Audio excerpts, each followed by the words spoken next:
چلے جائیں. آپ دیکھیں کہ خوشحالی کے راستے، کامیابی کے راستے آٹومیٹکلی اوپن ہوتے چلے جائیں گے. کرنا صرف کیا ہے کہ ہر نماز کی پابندی پہلی شرط. نماز جو نہیں پڑھتا اس کو وظائف کرنے سے کچھ نہیں ملے گا. ٹھیک ہے. نماز کی پابندی، رزق حلال کی کوشش، گناہوں سے بچنا، 3 باتیں. اللہ پھر مدد فرماتے ہیں گناہوں سے بچنے کے لیے. ایک قدم آپ اٹھا لیں، نیکی کے راستے میں چلنے کا ایک قدم. برکتیں، خیر و برکتیں اللہ تعالیٰ سے عطا کرتے چلے جائیں گے. ٹھیک ہے. تو آپ نے صرف کرنا یہ ہے میرے دوستوں، میرے بھائیوں، کہ آپ نے سورہ علم نشرح ہر فرض نماز کے بعد 11 بار پڑھنی ہے.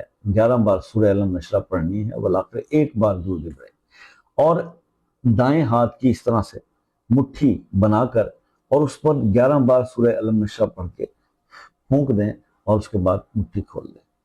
یہ آپ نے عمل کرنا ہے ہر نماز کے بعد 11 بار. سورہ علم نشرح پڑھیں، مٹھی پہ دم کریں.